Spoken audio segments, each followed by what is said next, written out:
যারা আল্লাহর কিতাব পাওয়ার পরেও এটাকে অস্বীকার করে এবং এটার বিধিবিধান মেনে চলতে চায় না, জেনে শুনে যারা অস্বীকার করে, তাদেরকে আল্লাহ তাআলা সতর্ক করে বলছেন, যেদিন আমার সামনে তোমরা দাঁড়াবে সেদিন তোমাদের কি অবস্থা হবে।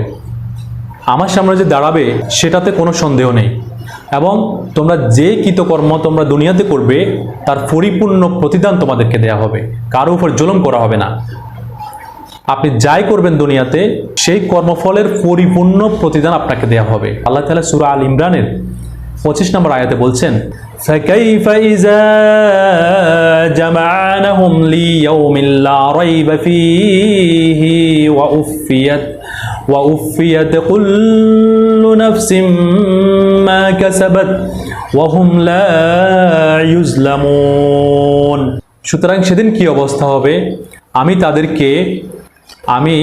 তাদেরকে সমবেত করব এমন একদিন যাতে কোনো সন্দেহ নেই, আর আমি প্রত্যেককেই তাদের কৃতকর্মের প্রতিদান পরিপূর্ণভাবে দিব এবং কারো উপর জুলুম করা হবে না। আমরা যেন আল্লাহ তাআলার কোরআনকে বোঝার চেষ্টা করি, সহিহ শুদ্ধভাবে তেলাওয়াতের চেষ্টা করি এবং এই প্রত্যেকটি আয়াত আমরা বুঝে আমরা সেগুলো আমল করার চেষ্টা করি।